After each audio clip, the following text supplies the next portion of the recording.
Hola chicos, buenas noches, buenas tardes o buenos días, según la hora que nos veáis y desde donde nos veáis. Y a los que nos verán después.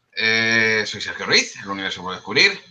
Un directo más, antes de tomarnos un descanso, que no va a ser un descanso, va a ser también descanso y trabajo este fin de semana. Vamos a estar con todos los amigos en Toledo y salimos en horas. Así que muy buenas noches. Hoy tengo un cartel de lujo aquí con nosotros, es un placer. Cómo no tener aquí a nada más y nada menos que Steve Loxe, Física de la Creación. Muy buenas noches, bienvenido a tu casa, ¿cómo estás? Muy buenas, muy buenas. ¿Qué tal todos? Saludos a todo el chat, saludos a todo el mundo, a todos los países, a Javier y a Rafa también, y a ti también. Gracias, Steve. Gracias por venir una vez más por aquí.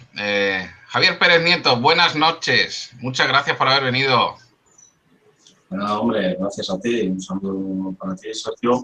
Otro para Steve, otro para Rafa y otro para Elena y la concurrencia. Ahí sí Rafa, que está buenas Elena por ahí noches. también. Sí, por ahí está Elena, preparando la maleta.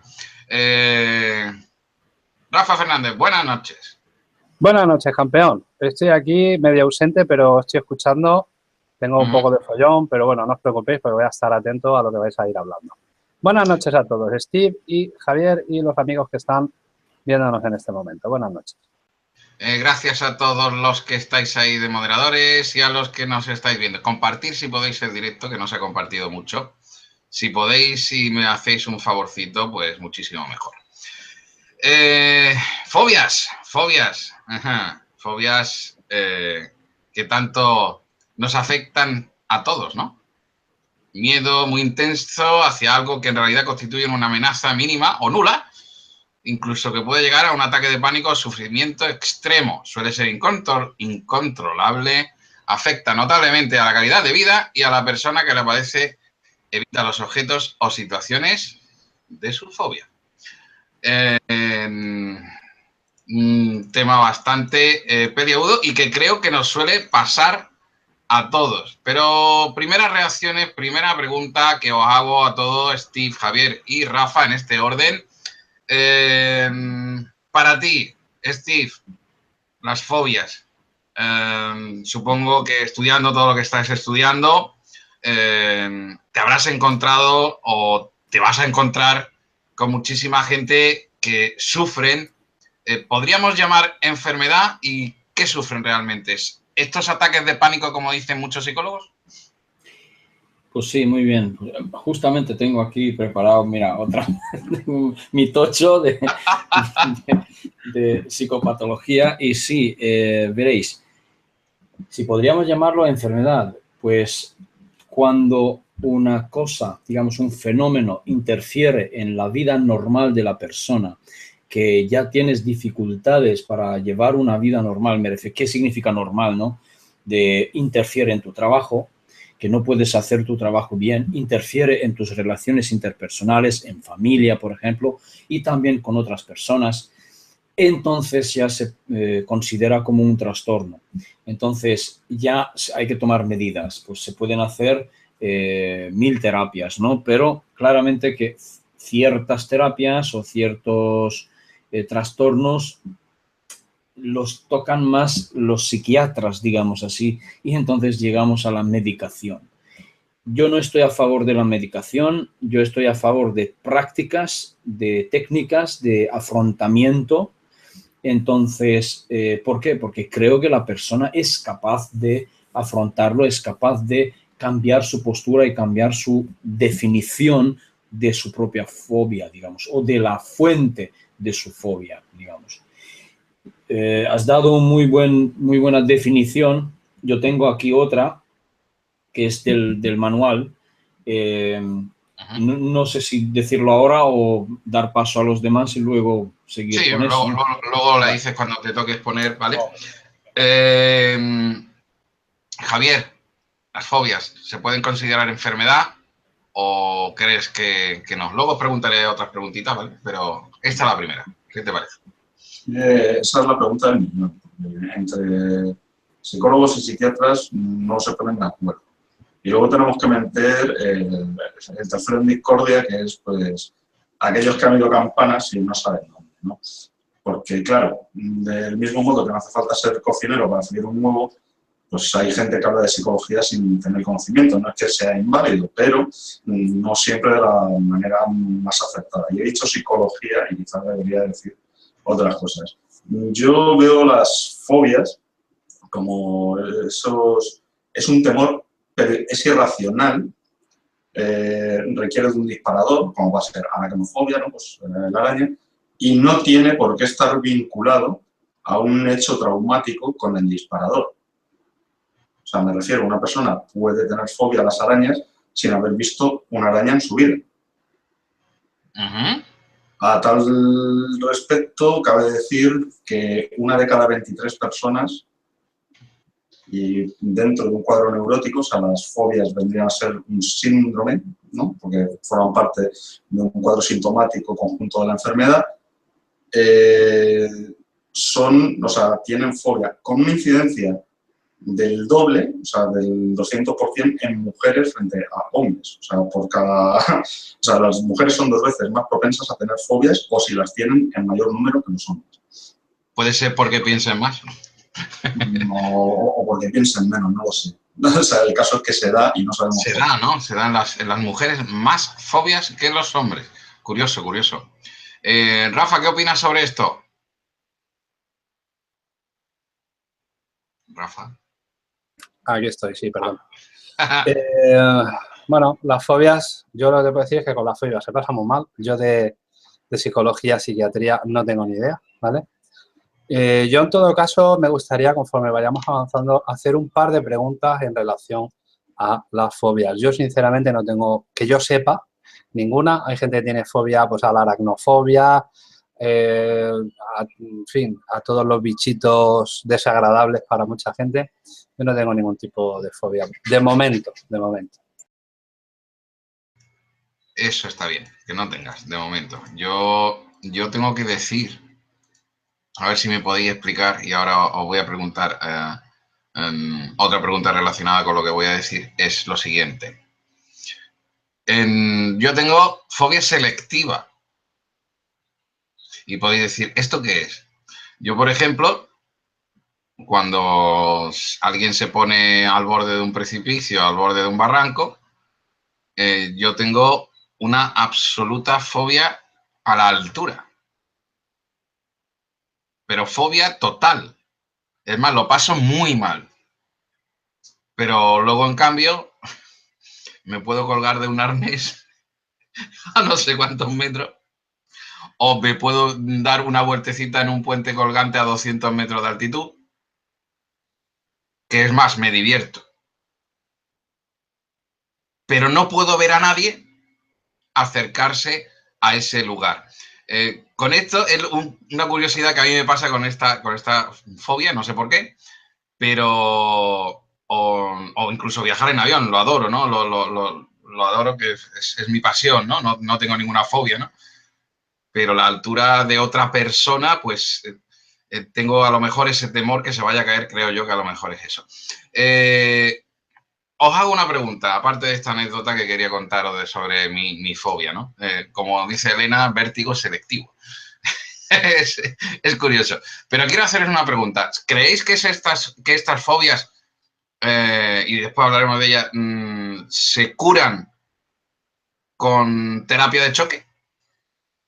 Steve, Javier y Rafa.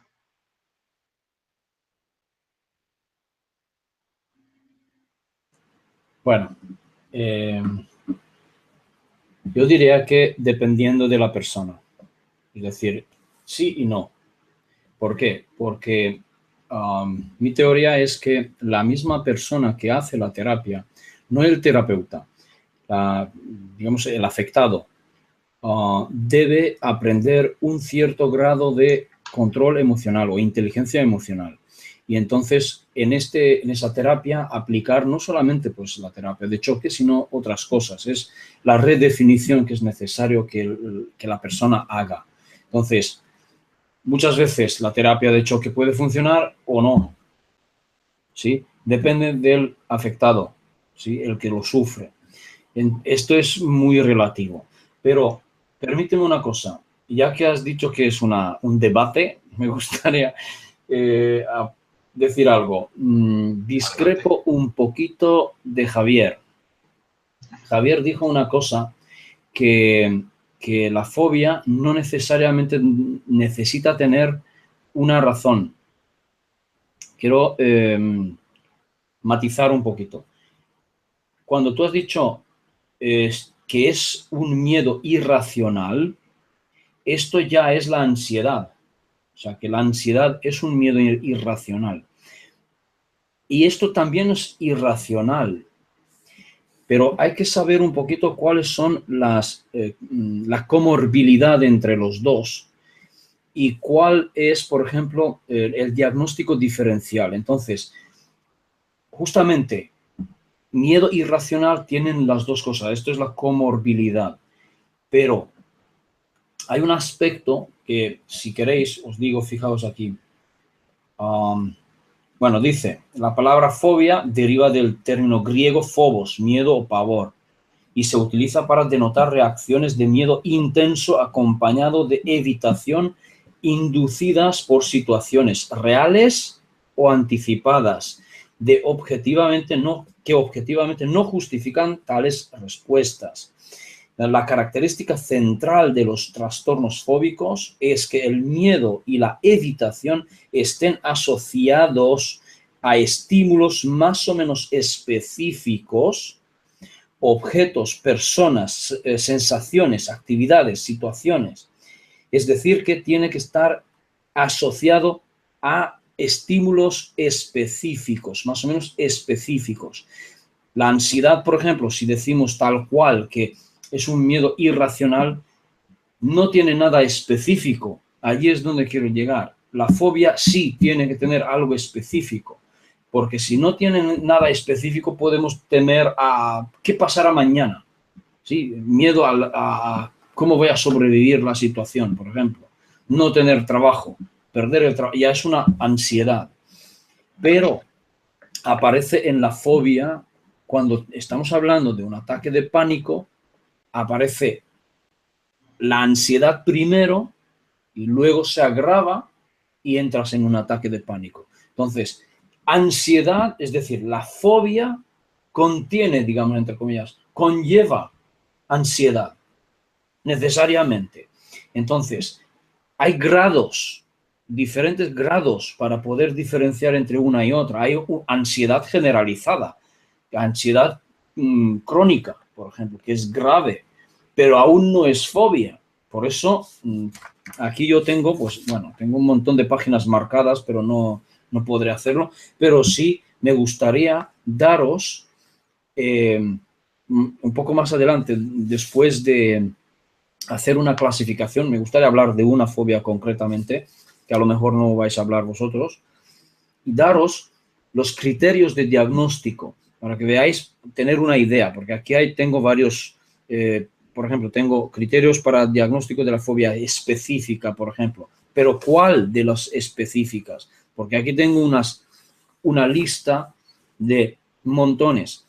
Luego, la fobia social, que es lo que me gustaría luego hablar, ¿sí? Y para poder reconocerlo más concretamente, ¿sí? Por eso digo que solamente con decir que no tiene ninguna causa o no necesariamente tiene que tener una trauma, como dijo Javier, discrepo un poquito porque diría que sí necesitaría tener algo específico. ¿Por qué? Fíjate, no necesariamente debes vivir en tu propia piel la trauma, sino que nosotros somos capaces de aprendizaje vicario. No sé si se entiende esto. Aprendizaje vicario es a través de observación. Entonces, a través de observación yo puedo sufrir un trauma mirando a otro, como lo sufre. ¿Me explico? Entonces, aprendo observando a otro cómo está sufriendo, entonces también se me mete a mí. Por ejemplo, a lo mejor al otro que sufre un trauma, luego no desarrolla una fobia, y yo sí. ¿Me explico? ¿Por qué? Porque me afectó tanto lo que vi que luego desarrollo un trastorno. Entonces, eso no es un sufrimiento directo de un trauma directo, pero es un aprendizaje vicario. Entonces sí que hay una especificidad aquí, que hay un vínculo con algo. Javier, ¿qué opinas? Bueno, pues yo de acuerdo. Lo que pasa es que creo que no me he explicado bien. O sea, a lo que yo o sea, el disparador de una fobia no tiene por qué estar vinculado al trauma que lo creo. O sea, por ejemplo, soy una mujer que a los 13 años soy abusada por mi tío y a partir de esa violación yo le tengo miedo a las arañas, porque inconscientemente la araña tiene muchas patas, me atrapa en su red tal, y me drena. Se ha cortado, se ha cortado. Algo le pasa. Sí, algo le pasa. Sigamos. Rafa, ¿estás por ahí? Estoy por aquí. ¿Qué opinas al respecto de lo que comenta Steve? Yo creo, es que es complejo, es que es muy, muy, muy complejo. La mente humana es un mundo. O sea, la mente humana no tiene una definición exacta para poder decir, oye, mira, las fobias vienen por esto, vienen por lo otro. Las fobias son cosas que se contraen, en este caso, por una sucesión de situaciones y de circunstancias. Entonces, es algo muy complejo que incluso los propios psiquiatras tienen verdaderos problemas, o los psicólogos en este caso. Yo soy partidario, como dice Steve, de poder... hablando, hijo. Vale, es que él quiere salir. Entonces, yo creo que es mejor tratar este tipo de patologías de una forma de raíz y sin medicación. Yo he podido observar cómo personas, ya no con fobias, sino con otros problemas, se han tratado mediante psicólogos, mediante la psicología, y han salido de esos problemas verdaderamente. Pero todo esto después de haber estado medicados hasta las narices, con antidepresivos, fármacos, no sé qué, no les ha servido de nada, han estado ahí como en babia, que no se enteraban de nada, y que en realidad no era algo paliativo, sino era algo, pues bueno, para estar desinhibido de una realidad. Entonces, al estar desinhibido de una realidad, yo creo que la psiquiatría lo que intenta es que te olvides del problema y a veces el problema no se olvida con fármacos. Yo creo que incluso hay fobias que se tratan mediante farmacología y que no sería, para mi punto de vista, ojo, yo no soy psiquiatra ni soy psicólogo, pero yo he visto resultados en personas muy cercanas y creo que ese tipo de patologías o de fobias o de cosas que se han adquirido al cabo de la vida de una persona, el fármaco precisamente no es lo más favorable. Yo evidentemente no soy psicólogo ni psiquiatra, pero como he dicho, yo creo que en lo que he visto a mí es suficiente, ¿no? Yo creo que es un poco mi comentario. Javier, estabas hablando que se había ido. Bueno, pues ya he vuelto, he tenido un pequeño problema con internet, pero bueno, lo que está diciendo es que va a generar el miedo y por otro lado está el disparador que provoca esa ansiedad. O sea, el estímulo, como bien ha dicho Steve, ¿sabes? Al que pues, el fuego hace frente. Y luego también una cuestión que quiero dejar clara, la medicación no trata la fobia. ¿Trata la ansiedad quizás que provoca esa fobia? Claro, o sea, aquí te pueden tratar la ansiedad o tal o cual, pero la fobia solo se puede tratar cambiando el patrón de conducta, el de pensamiento, etcétera.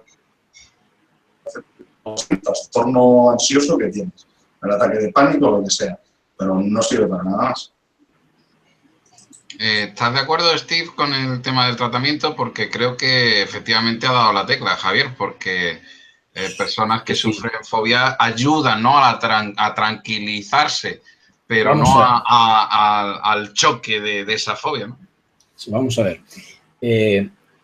Los fármacos que son químicos, lo que hacen, pues la farmacología, lo que hace es que sencillamente el cerebro tenga una actividad de neurotransmisión diferente, es decir, altera la mente, digamos así. Entonces, ¿qué hacen los ansiolíticos?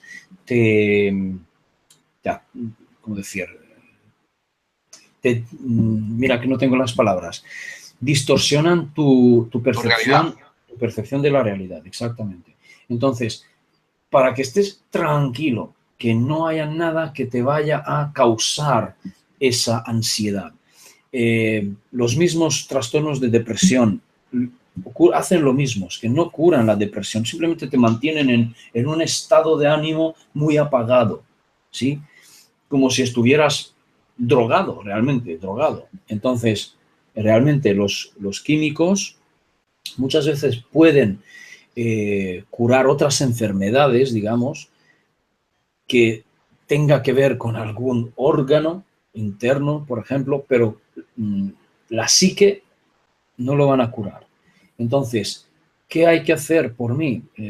Como dije antes, hay que hacer un tipo de terapia, un tipo de prácticas para que la persona, ella misma, se enfrente a su fobia y que lo conozca, que lo estudie y que vea realmente que allí no hay ningún motivo para seguir como antes. Pero aquí es donde justamente luego, si me permites, o si queréis ahora mismo. Sí, sí, por favor. Mira, dice así, os voy a hablar de fobia social, porque las otras se conocen más. Esto se conoce, parece, menos, fijaos. Bueno, no tampoco, sino que no se habla. No es muy habitual, a lo mejor, No es ¿verdad? muy habitual.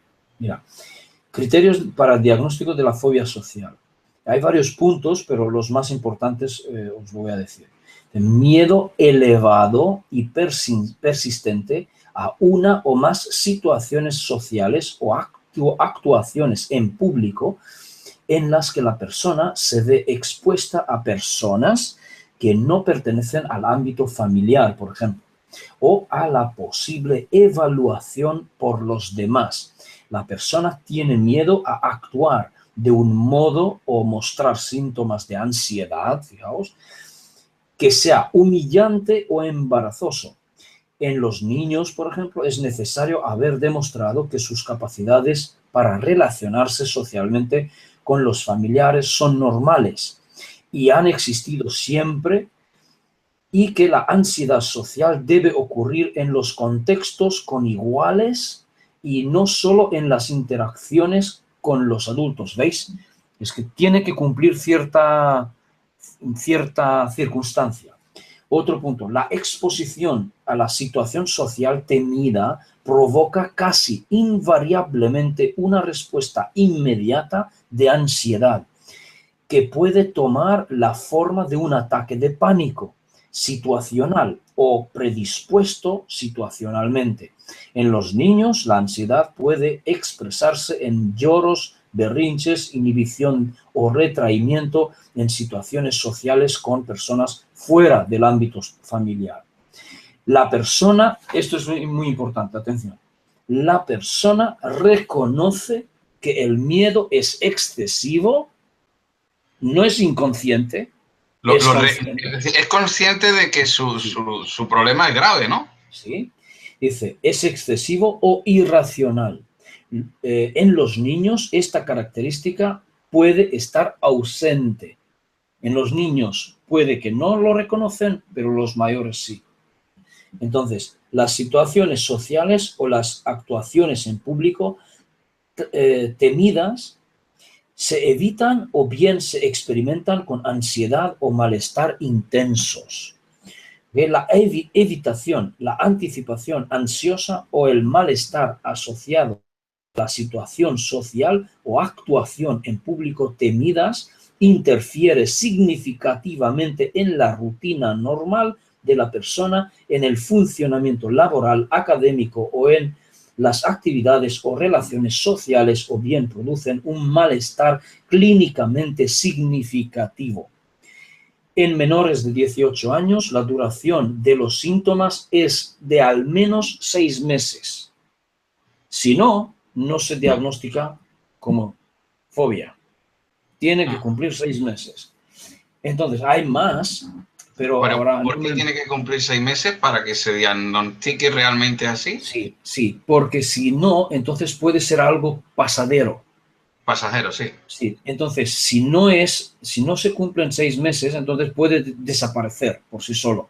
Pero para que sea un trastorno realmente, debe cumplir un periodo más largo de tiempo para decir que entonces ya no se va solo, hay que tratarlo.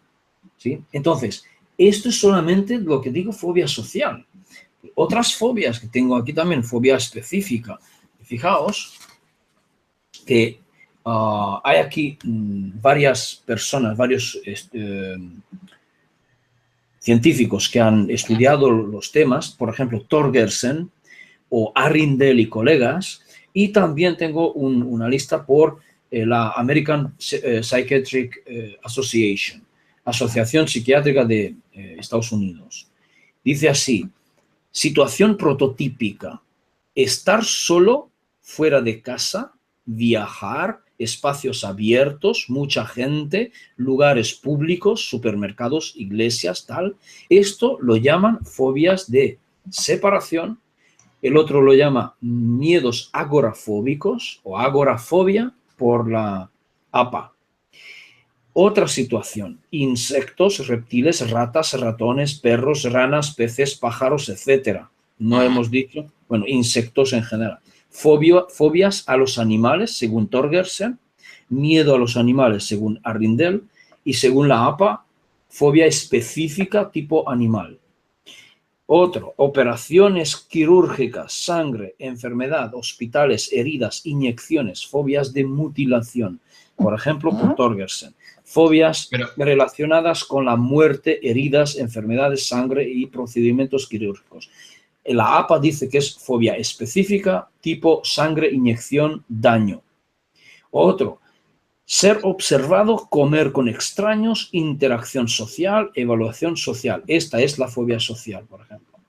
Y otro sería espacios elevados, espacios cerrados, es la claustrofobia, por ejemplo, objetos puntiagudos, las montañas, el mar, la tormenta, la lluvia, la oscuridad, etcétera, etcétera. Fobias de la naturaleza o fobia específica tipo ambiental. Y estos son solamente categorías más amplias. Dentro de cada uno podemos ampliarlo específicamente, cada uno con lo que se conecte, ¿no? Y, por ejemplo, podríamos ver, aquí es donde quería traer la atención también, que hay un trastorno que es el TOC, trastorno obsesivo-compulsivo. Trastorno obsesivo-compulsivo tiene comorbilidad con fobia específica, tener miedo a algo, por ejemplo, enfermar, es esto, de hecho, que se llama de otra forma, hipocondria. Hipocondriaco.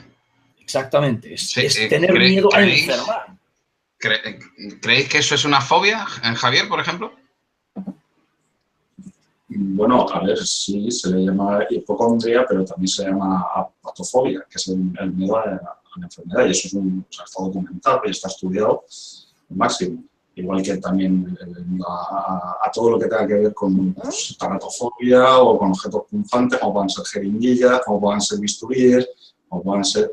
También hay una irracionalidad en ese cuadro ansioso que algunos pacientes presentan. Sí. Ahora después voy a preguntar otra cosita así a cada uno, pero claro, es que estamos hablando de que el miedo nunca desaparece mientras siga creciendo, ¿no? O la única manera de liberarse del miedo es hacer algo, es hacerlo, ¿no? O la única manera de sentirse mejor es enfrentarle a ese miedo, ¿no? Porque, claro, les pasa a todos los humanos, ¿no? Vencer el miedo asusta menos que convivir con un miedo que proviene de la impotencia. No sé si me he explicado. Quiero decir que eso es así, eso es totalmente cierto, como que, digámoslo así, que está metido en nuestra cabeza. Rafa, ¿qué opinas al respecto? Pues mira, yo quería, antes de opinar, si me permitís, estoy muy atento a lo que dice Steve. Yo me parece que está siendo un buen directo. Todo lo que estáis comentando me parece súper interesante y además estoy prestando muchísima atención. Y yo, más que opiniones, tengo cositas que me gustaría exponer aquí y luego preguntas, ¿no? Por ejemplo, lo que acaba de decir Steve es muy curioso. porque, como he comentado antes, una persona cercana, ¿no? Estuvo tratándose con ansiolíticos, lo que acababa de comentar Steve, ¿no? Y es muy curioso porque, claro, esta persona, pues luego pues yo la visitaba, ¿cómo estás? Esto y lo otro. Y sí, estaba consciente de todo, evidentemente. O sea, no pierden la noción por los ansiolíticos ni nada. O sea, están bastante conscientes, pero carecen de estímulos. O sea, no se ponen nerviosos, no tienen emociones que se ponen eufóricos. Y me comentó esta persona, que era un chico, me explicó los fármacos que estaba tomando y tal, y me dice, tío, he notado una cosa súper extraña. Digo, ¿qué te ha pasado? Dice, sí, dice, esto es serio, lo que te voy a contar, no te rías. Dice, pero esto es muy serio. Digo, ¿qué te pasa, macho? Dice, mira, cuando tengo relaciones con mi mujer, que no llego al orgasmo, no llego a eyacular. Digo, ¿y eso? Dice, a mí me da la sensación que las pastillas que me estoy tomando, mi química cerebral me la está anulando por completo. O sea, mi química, o sea, toda la química que yo tengo, me la está anulando. Claro, yo le pregunté, digo, bueno, ¿y qué vas a hacer? Dice, oye, mira, que le den por saco, con perdón, que le den por saco a la medicación. Dice, porque es que para quitarme un problema me estoy echando a las espaldas otra serie de problemas. Por ejemplo, ese era un problema y para él era importante. Además, en un matrimonio, pues jovencico, ¿no? Tampoco era muy mayor. Y me decía, oye, es que pierdo el hilo de cosas. Pierde el hilo de las conversaciones, dice, yo soy consciente, dice, ya hay momentos que es como si tuviese, pues, que no sigo las conversaciones. Claro, yo le pregunté, digo, bueno, ¿y tú qué vas a hacer al respecto? Dice, mira, que le den por saco a los fármacos. Digo, bueno, pero eso no tiene un efecto rebote o tiene un efecto... Dice, mira, no lo sé. Lo que sí puedo decir es que yo conozco una psicóloga, es amiga mía, y yo le dije, mira, te recomiendo una psicóloga que además trata pues, por los problemas. Él tenía una serie de problemas. Y él fue a verlo y mi amiga, pues, es más, las primeras visitas, pues nunca le cobró, ¿vale? O sea, porque éramos amigos y tal y cual y esto y lo otro.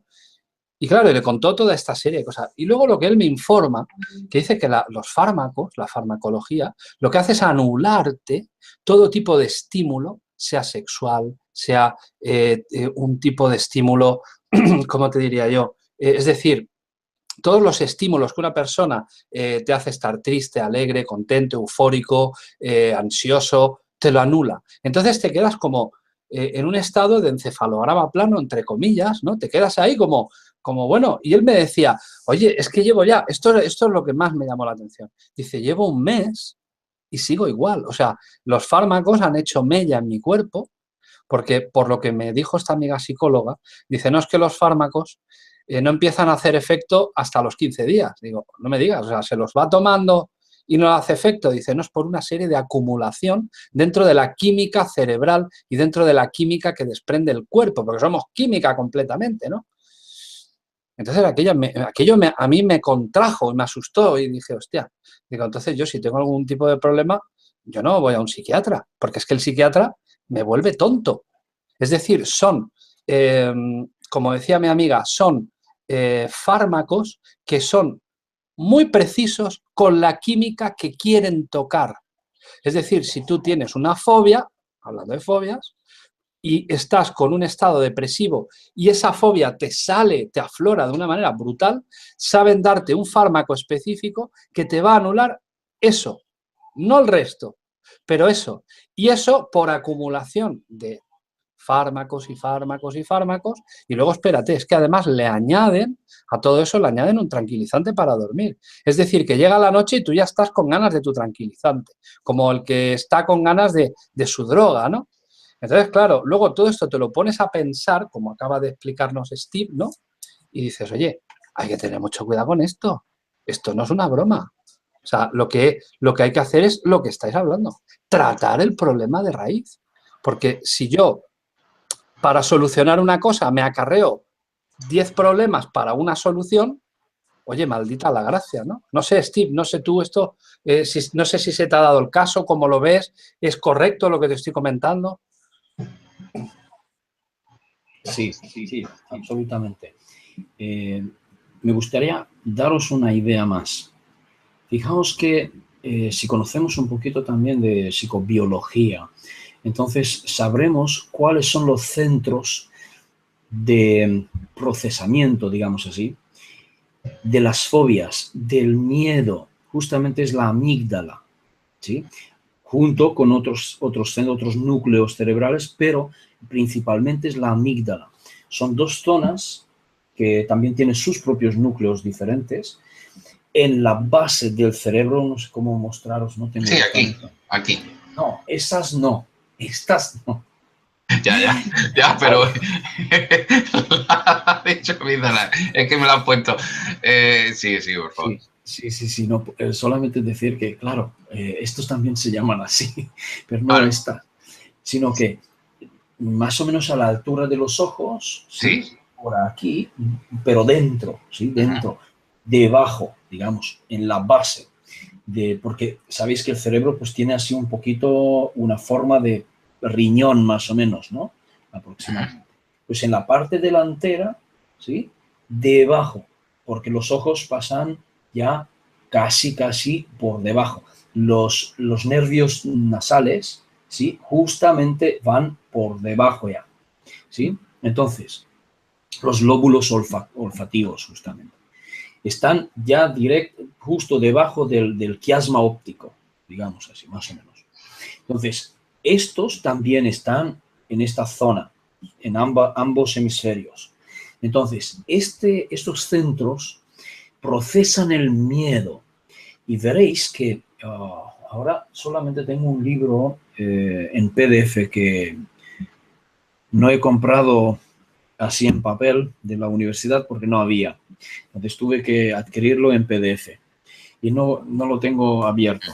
Pero allí podría mostraros el mecanismo cuando nuestro cerebro percibe un estímulo que lo define como peligroso.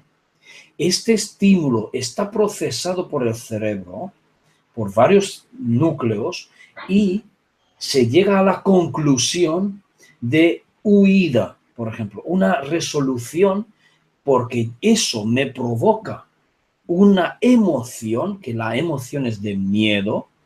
Ese miedo es intenso. Si ese miedo es intenso, puede provocar, pues, un ataque de pánico en ese sentido.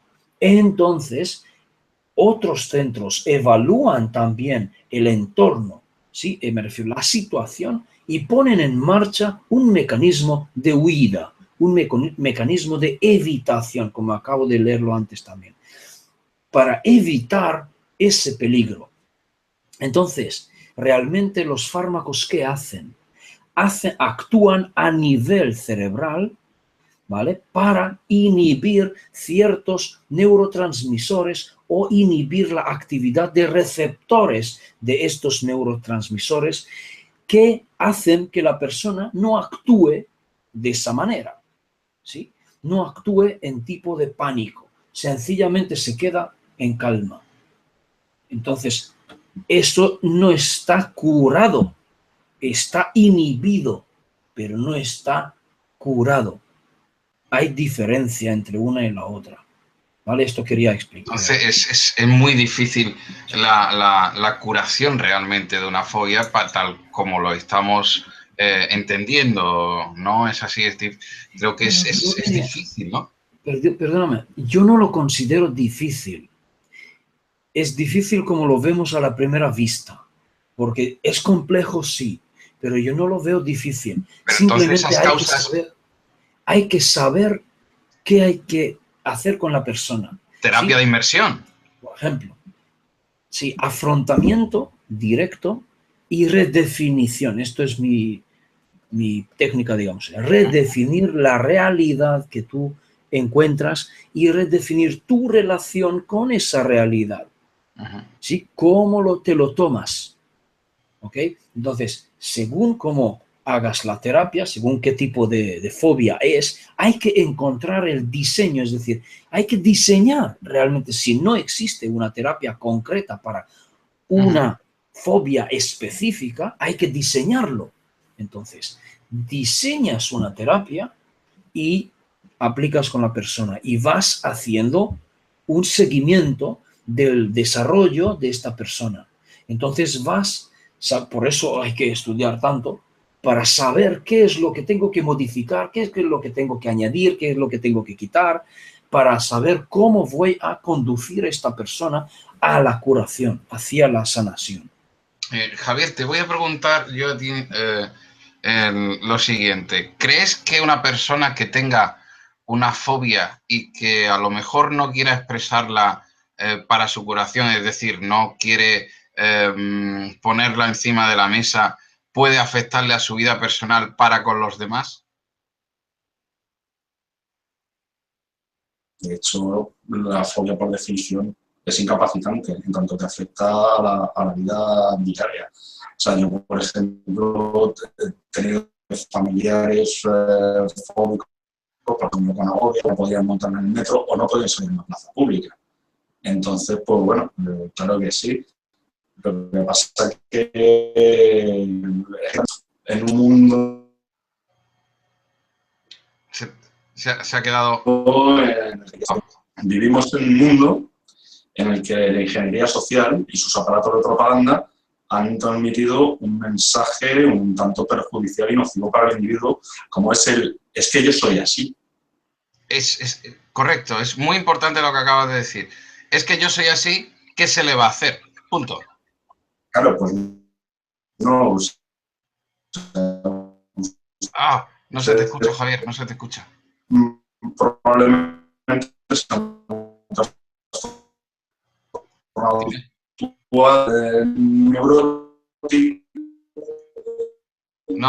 se te escucha, Javier, no se te escucha nada.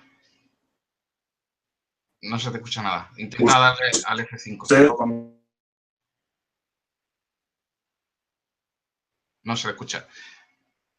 Steve, te la hago a ti y después a Rafa, mientras viene nuestro amigo Javier Pérez Nieto. ¿Crees tú también, verdad, lo que acabo de decir, que puede afectar a las personas? Pero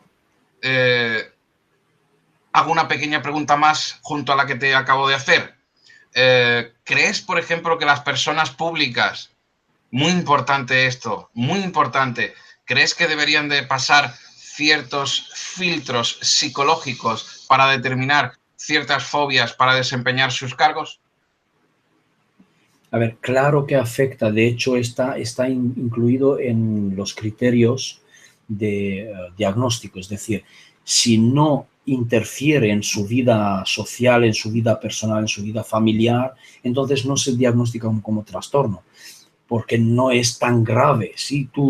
Todos tenemos miedos a algo, pero para que sea realmente fobia, necesita ser de un grado para que interfiera en tu vida normal, ¿sí? Entonces, claro que sí, interfiere. Entonces, la otra pregunta, no sé si te lo he comprendido del todo bien. Si las personas deben tener algún filtro para, repítelo, por favor. Desempeñar un cargo público, porque esa fobia que puede llegar a tener le puede dificultar su trabajo y tiene miedo al decirla por el qué dirán, por el qué tal, por el qué cual. Claramente, imaginemos, por ejemplo, al presidente... Tienes una fobia al fuego y eres jefe de bomberos. No. Bueno, no podrá ser. Bueno, hoy en día te puedes encontrar cualquier cosa. Pero primero... No con los bomberos, por favor, sino bueno, me refería concretamente a los políticos, pero bueno. No, me refiero, por ejemplo, que si tú tienes fobia al fuego, no vas a estudiar para ser bombero. Seguro. Pero ¿y si esa fobia se te provoca en un suceso determinante y no puedes dejar ese trabajo?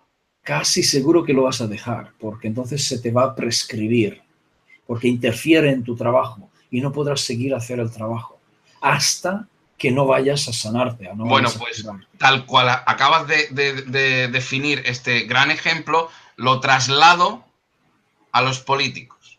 Es lo que ya iba a empezar a decir. Venga. Imagínate al presidente que tenga pánico escénico. Hay reyes que lo han tenido. pero son reyes por herencia, no porque lo han elegido. Sí, pero Vale. me refería al pánico escénico. Vale, sí, Al pero speech. sí, pero este rey es por herencia, es rey por herencia, no es porque lo han elegido. Pero a un presidente lo eligen, por ejemplo, ¿no?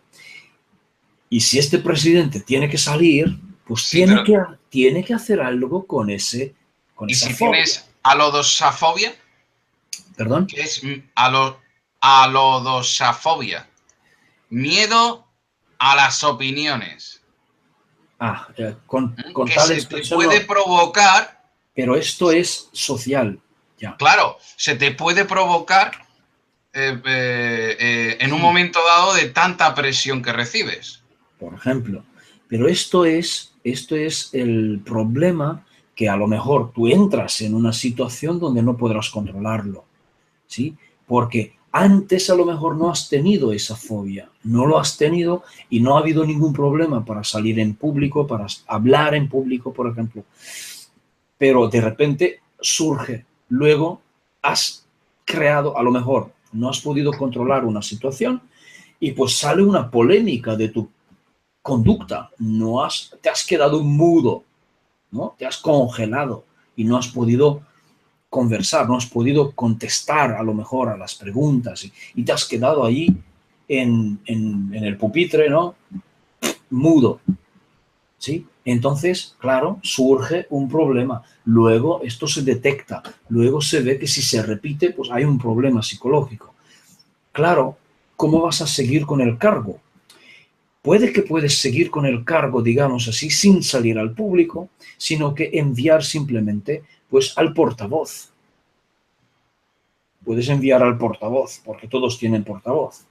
Entonces, no sales en público y mandas al portavoz para que comunique con el público y tú simplemente pues haces los papeleos. Esto verán a lo mejor los expertos, porque por eso hay que hacer un estudio de la persona. ¿Está capacitado para llevar su cargo o no está capacitado? ¿Sí? Claramente que no estamos hablando de psicopatía, porque la psicopatía no necesariamente interfiere en tu vida normal. Un psicópata a la simple vista no se ve. Una persona que sufre de fobia sí se ve, sí se puede ver, sí se manifiesta. ¿Okay? Entonces, no estamos hablando de psicópatas porque la mayoría la mayoría digo, no todos, la mayoría son psicópatas. Claro. Pero lo que me has preguntado, sí. Es decir, sí, contundentemente, si interfiere en su labor, no podría llevar a continuación su cargo. Javi, has podido... No pongas la webcam, intenta hablar, no te preocupes. A lo mejor quizás sea mejor la conexión. Yo pido humildemente disculpas, es que no me hallo en casa. Por favor, no te preocupes. No me hallo en casa y la conexión es deficiente, va y viene, y bueno. Pues sí, he perdido el hilo de lo que estábamos diciendo. No, Javi, estábamos hablando absolutamente de las personas, concretamente yo me refería a los políticos, si pasaban incluso un filtro para poder desempeñar sus cargos públicos, porque quizás tuvieran o puedan llegar a tener una fobia y afectarle a ese cargo público el que tienen, pero por miedo al que dirán o al que no dirán, no lo dicen, ¿no? Menos a los sobres, a los demás, por lo que se ve, no tienen miedo a nada, ¿no? Bueno, es que han mezclado cosas invisibles en principio. Sí, bueno, a ver, todos los mandatarios siempre han tenido alguna cosilla así por detrás, pero sí que estoy de acuerdo con lo que ha dicho Steve. Una cosa es la psicopatía, que no es psicopatología, ni un cuadro neurótico, ni tal, no. Lo mismo que tiene una psicopatología, que luego la gente se confunde. No, me han diagnosticado una psicopatología, por ejemplo, cualquier cosa. Pero eso no te convierte en un psicópata. O sea, eso lo que te están diciendo es que tienes una enfermedad psíquica, que no mental. Cuidado, o sea, no te están diciendo que seas esquizofrénico, no te estoy diciendo que esto lo habría que ver escuelas o un montón de cosas más, pero cada uno lo interpreta. Y entonces, claro, de fuerza bruta y de estrategia, ingeniería social quizás, que de otra cosa. Entonces, claro, ahí sí que intervienen otras afecciones como, por ejemplo, la psicopatía, claro, evidentemente. Pero es que fíjate, yo ahora voy a decir una cosa que va a sonar muy fuerte, pero yo estoy convencido que el fenómeno cultural obedece a una serie de trastornos conductuales que son consensuados, aceptados como, y luego, en base a ello, se producen núcleos poblacionales que adolecen de ciertos trastornos por los que otros, por ejemplo, estos psicópatas, se aprovechan. Por ejemplo, la relación psicópata-neurótico, que es, ¿no?, en la que el neurótico teme que no es tal, sino que se aprovecha de la necesidad del neurótico. Utiliza como una herramienta, aprovecha, ¿verdad?, esos miedos, ¿vale? Pero eso es lo que yo pienso. Es muy discutible porque esto no es... Esto ahora ya no es ciencia, es una opinión de Javier Pérez. Sí, también queremos opiniones personales, por supuesto que sí. Estás en tu casa y puedes decirlo. Un momentito, Steve, le voy a dar paso a Rafa y te lo doy a ti. Adelante, Rafa. Sí, mira, yo quería con Steve, que está tocando unos temas, y estés tocando unos temas muy buenos, pero yo quería preguntar, ¿qué pasa con, no sé si es fobia, si es una fobia, si es una patología, estas personas que tienen una experiencia en una relación mala, ¿vale? Y que luego cuando adquieren esa nueva relación, un momento, hijo, adquieren esa nueva relación, comparan esa relación con la relación anterior y que se hace totalmente un desastre. ¿Te refieres a una relación de pareja? Sí, una relación sentimental de pareja. Estos realmente son patrones mentales, son esquemas mentales que la persona repite con todas las parejas que tenga en el futuro.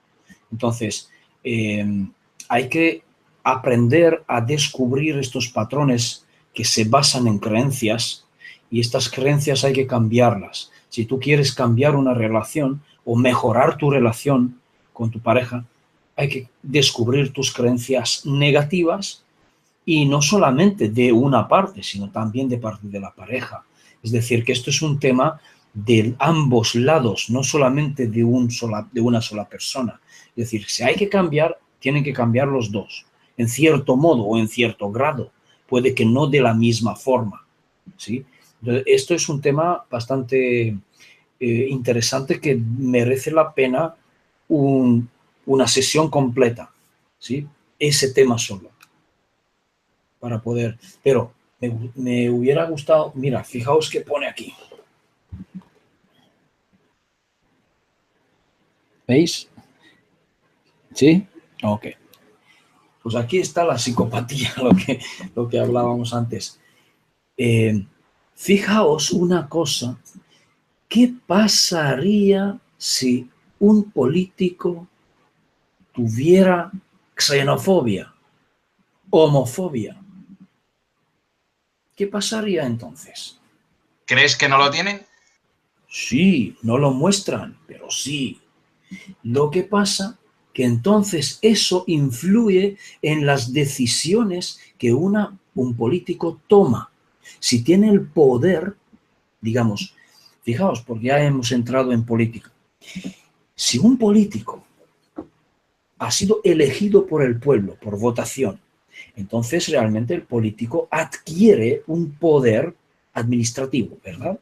Entonces, ese político toma decisiones utilizando el poder que el pueblo le ha otorgado, dicho así. Entonces, ¿qué ocurre? Pues ese político hace leyes, hace la ley, ¿verdad? Y imagínate que ese político pues tiene xenofobia, tiene homofobia, tiene odio, por ejemplo, y hace las leyes. pero no se le ve directamente, porque lo disimula bien, por ejemplo. Pero los políticos mienten por naturaleza. Claro, pero entonces, fijaos, ¿cómo se llama esto? Abuso de poder. Que por cierto, que creo que es un problema, otro problema, un grave problema, que lo digamos ya así como que lo tenemos aceptado. Eso es otro programa, ¿no? Porque decir claramente que mienten, no, es que mienten, ya lo vemos como algo normal, es un gravísimo problema en la sociedad. Es un tópico, yo quería decir que es totalmente un tópico, o sea, decir, no, que los políticos son todos unos embusteros. O sea, no, antiguamente, y esto perdonad este chascarrillo, pero antiguamente, pues oye, los políticos, los diplomáticos, ¿no? Los diputados, los senadores, ahora pues bueno, están todos cortados, según la opinión pública, por el mismo patrón. Dinero, dinero, dinero. Y también parece que eso es otra fobia, el dinero, pero bueno, fobia, egoísmo, no. ¿Se podría tratar eso, Steve, con la cárcel o con fármacos? ¿Eso cómo va? Con la cárcel y con fármaco para que no salga de allí. Pues mira, ¿sabes qué pasa? Si tendríamos el poder, el pueblo tendría el poder o se guardaría el poder. Fíjate que se me ocurrió el otro día. No sé si estaréis de acuerdo conmigo, pero puede que sí. El ciudadano debería tener el poder absoluto por poder ciudadano, ¿sí? Digamos así, que no se lo puede quitar ni Dios, nadie, de poder arrestar a cualquier político, incluso policías, si tiene indicios de corrupción. Digamos así, si el ciudadano tiene el mínimo de, digamos así, de, no la duda, sino, ¿cómo se dice esto en español? Ayudadme, va. Sospecha. ¿Cómo? Sospecha. Sospecha o algún tipo de indicio o de prueba mínima que un político es corrupto, sencillamente ir y detenerlo y sacarlo de su oficina, digamos así, interrumpir su actividad política hasta que no se vaya a demostrar el contrario, como se hace en los juicios. Meterlo en juicio directamente. Es decir, si, por ejemplo, un ciudadano ve a un policía que ha recibido soborno, ir allí él mismo en persona, usted ha recibido un soborno, está detenido. Punto. El mismo ciudadano poder detenerle a este policía, tenga el grado que tenga, incluso al político, al mismo político, detenerlo. Pero no lo tenemos. ¿Por qué? Porque nos lo han quitado. Así de fácil. Esto tendría que tener el ciudadano, tener ese poder de... Porque fíjate, y los ciudadanos no lo saben al parecer. ¿Sabéis que el presidente, el político que sea, cuando se elige por votación, de hecho firma un contrato con el pueblo? Entonces, si ese político no cumple lo que él ha propuesto en este contrato, no lo cumple, el contrato se rompe y se anula la presidencia, por ejemplo. Se cambia al mismo instante. Se debería poder cambiar. Es decir, en un año solamente de presidencia, no tiene que cumplir los 4 años para que vuelven a votar a otro. No, si en un año no ha cumplido, por ejemplo, o no ha hecho nada a favor del pueblo, o no se ve ningún movimiento, como ahora está ocurriendo con el francés, porque no ha cumplido nada de momento, entonces ha incumplido su contrato. El pueblo tendría el derecho de cambiarlo automáticamente, pero el pueblo no lo sabe. No lo sabe. Un apunte que quiero hacer respecto a esto para un poco zanjar la cuestión. Realmente el ciudadano sí tiene vías. El problema es que ahora empezamos con precisamente la psicopatía, ¿no? O sea, ¿cuántos psicópatas hay? Cerca de un 1% de la población es psicópata. Hay diversos grados de psicopatía, o sea, no porque uno es un psicópata tampoco es un monstruo, pero no porque no haya monstruo no significa que aquello no pueda ser peligroso. Luego, hemos dicho que, mira, por ejemplo, gente que tiene fobia es cerca del 4%, una de cada 23 personas. O sea, ahí tenemos un caldo de cultivo muy bueno, para que haya corruptelas y estas relaciones que hemos dicho antes que se retroalimentan. Entonces, claro, si resulta que yo voy como ciudadano, denuncio al presidente de turno porque es un corrupto y porque está haciendo las cosas mal, resulta que eso va a llevar un cauce que va a llegar a un juez que está puesto ahí a dedo por el presidente que está gobernando. No por el presidente, sino por la cúpula política que en ese momento gobierna. Luego, si yo denuncio al policía que está recibiendo sobornos o tal, tomará represalias contra mí, además, por mano armada y con licencia. O sea, a mí me pueden desarrajar y me da miedo la muerte. Pero sí que las personas dicen, ¿y cómo le vas a denunciar? Es que no vas a conseguir nada, es que no sé qué, es que no sé cuánto. Entonces, no es que no lo hayan quitado, sino que nosotros hemos renunciado. Y quizás sea por una fobia. Miedo a la represalia. Sí. Hay una fobia que quiero comentaros que me parece muy interesante y a la vez me da hasta miedo. Dos concretamente. Porque creo que la situación que tienen que estar pasando estas personas debe de ser muy grave. La hidrofobia. Miedo al agua. Steve. Sí, hay. Miedo al agua. Eso Existe. puede ser penoso para la persona y muy doloroso para los que están a su alrededor, ¿no? Conocí una persona en la mili. Es impresionante, es decir, que no, si entra en pánico al estar cerca del agua. Imagínate que solamente come sólidos. Solamente come sólidos. No puede comer líquidos. ¿Okay? Habrá tenido algún trauma, podría ser, de pequeño, algún accidente cercano al ahogo, quizás, ¿sabes? O algún diferente, es que no sé, porque yo en aquel momento yo no he estado en estudios de psicología. Entonces, yo simplemente conocí a la persona y conocí a otra persona que tenía un trastorno, bueno, no era trastorno, era alergia al sol, otra cosa también impresionante como se manifiesta, ¿no?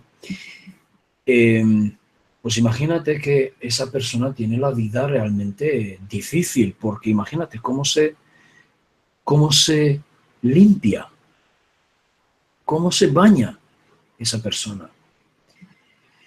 Pues no lo sé realmente porque no he llegado a saber esa persona concretamente cómo se limpiaba, pero yo sé que nosotros cuando íbamos a... Bueno, si os contara las condiciones de la mili que teníamos nosotros, cuando íbamos al baño todos juntos ahí, nos toca hoy ir al baño.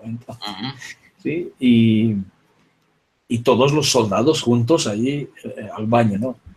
Esa persona era obligada a ir, pero se podía ver lo poco que se acercaba al agua, es decir, a la ducha, porque eran duchas, y lo que hacía es, a lo mejor, coger su toalla y mojarlo, ¿sabes? Y así rozar o frotarlo sobre su cuerpo.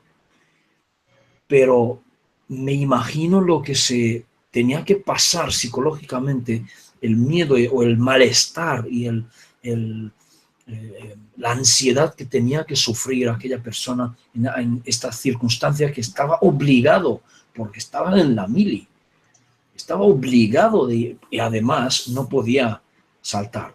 Sí, que al parecer existen excepciones si tú antes vas al médico y el médico te da un certificado que no puedes hacer el servicio militar. Pero al parecer esa persona no ha tenido este certificado y lo han llevado a la mili por cojones, perdón la expresión.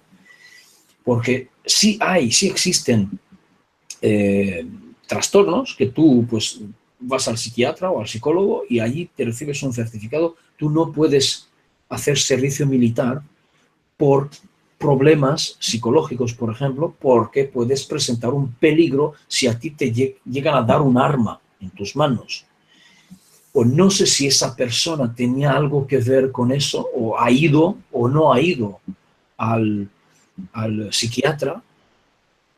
Puede que ha ido y han constatado que no es un peligro si le dan un arma. Entonces, que se aguante bajo y que se vaya a lavar, ¿sabes? Porque en aquellos años cuando yo fui no era tan a la ligera, ¿sabes? No te daban este permiso así como así, ¿sabes? Entonces... Claro. Son fobias que sinceramente me producen escalofríos. Hay una aquí que quiero comentaros, a ver si a mí me sale porque es muy difícil, pero bueno, primero voy a decir otra que es aún más rara, ¿no? Catisofobia. Esto no lo conozco. La catisofobia es tener pánico directamente a sentarse. Realmente, ¿qué trastorno psicológico tiene que tener alguna persona? Me río, pero no me río, ¿eh? A ver, cuidado. Almorranas, fijo, almorranas. Pero vamos a ver, ¿cómo se puede tener esta fobia? Pero no quedándonos ahí con esta fobia tan rara y no quiero... quién sabe lo que pueda sentir alguna persona, que por eso no hay que reírse ni mucho menos, pero exafobia.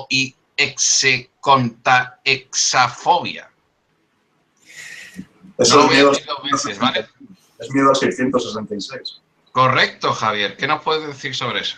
Pues para que veas tú lo que decía yo antes de programación neurolingüística, ingeniería social y aparato de propaganda. O sea, llevamos 1000 años escuchando que el 666 es un número que hay que evitar, porque representa una maldad dentro de un credo. Cosa que luego no es cierta, porque yo he tenido oportunidad de leer en la universidad pergaminos vetustos escritos en griego, por ejemplo, de la biblioteca de Qur'án o de Nag Hammadi o tal, y el número que aparece no es 666, es 616. Entonces, tampoco está fundamentado, y aunque esta fobia fuera al 616, es un número. O sea, ¿por qué habría de evitarse? O sea, no tiene una lógica, salvo que la persona ha sido programada para temerlo. Pero claro, hay... es algo que nos han inducido, ¿verdad, Javier? Tanto de Hollywood como no de Hollywood, como nuestra querida iglesia. Vamos, de hecho, mira, así en petit comité, y como no ve mucha gente, el 666 es el número del Sol. Es el carbón 12. Curioso. ¿Sabes? Muy curioso. Es nuestro número. De hecho, tengo un vídeo sobre este tema.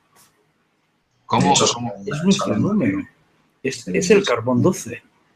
6 electrones, 6 protones, 6 neutrones. Entonces, ¿cómo han dado tantas vueltas para decir que era nuestro querido amigo Lucifer? Pues porque es el número del hombre. Y como el número del hombre me interesa. Me interesa el hombre. Pues a ver, a los pastores que le interesa. Sí, claro.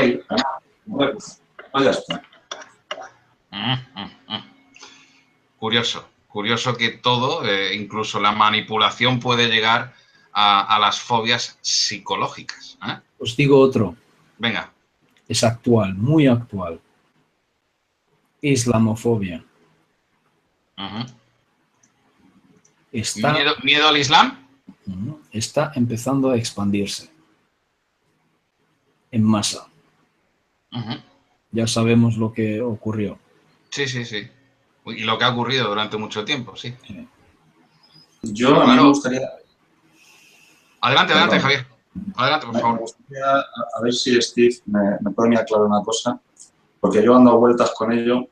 Y, por ejemplo, la islamofobia se ve claramente, pero quizás en términos como homofobia o otros, no se ve tan clara la diferencia entre un trastorno o una manipulación de ingeniería social.